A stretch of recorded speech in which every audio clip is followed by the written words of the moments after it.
ang 100 baht ng bansang Thailand.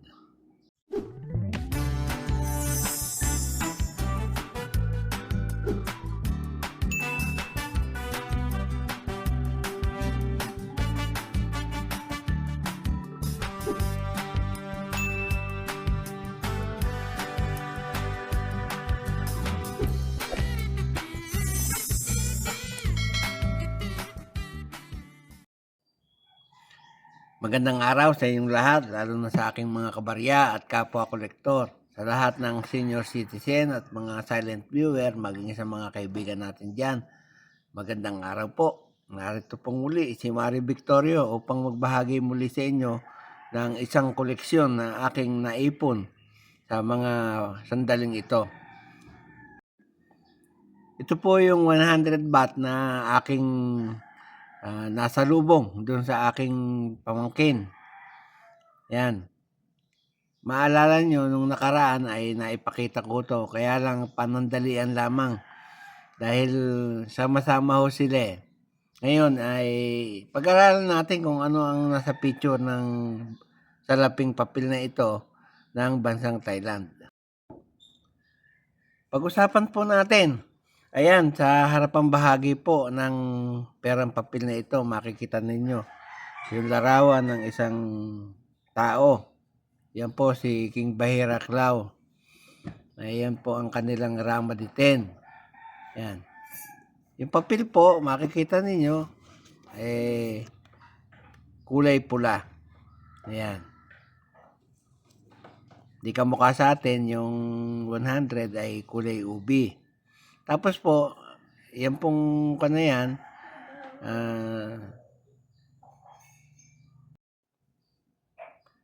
yung drawing na yan po ang coat of arm ng bansang Thailand.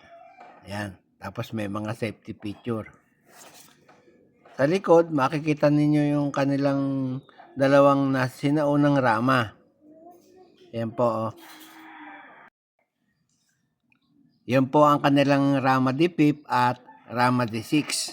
Yung dalawang taong nakadrawing na yan o nakalarawan sa salaping papel na ito ng bansang Thailand.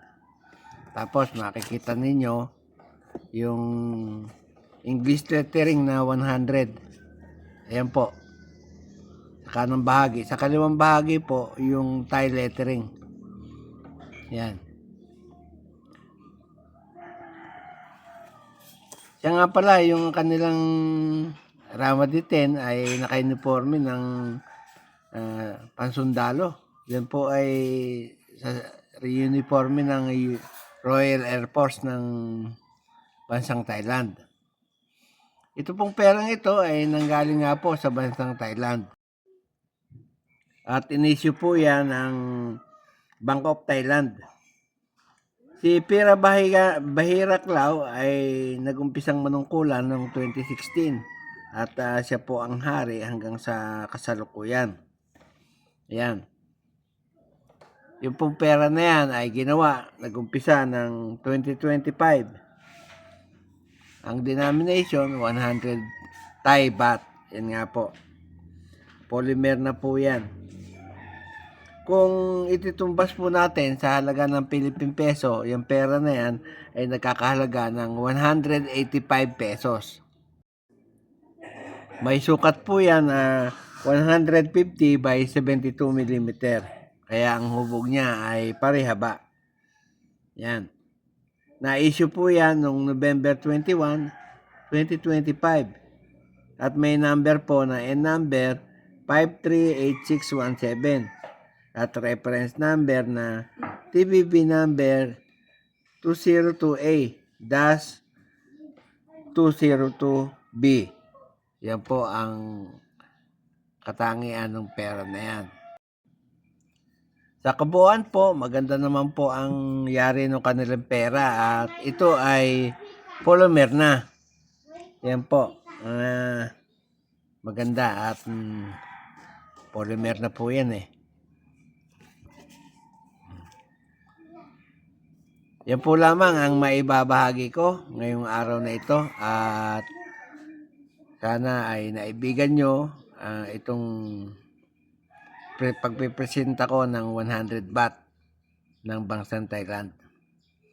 At bago po ako magwakas sa aking video ngayon ay nais ko po munang i-shoutout ang lahat ng aking mga kabarya at kapwa kolektor. Lalo na yung mga vlogger dito sa Pilipinas. Pati yung mga vlogger sa ibang bansa. Shoutout po sa inyo. At sa huli ay masabi kong mabuhay tayong lahat.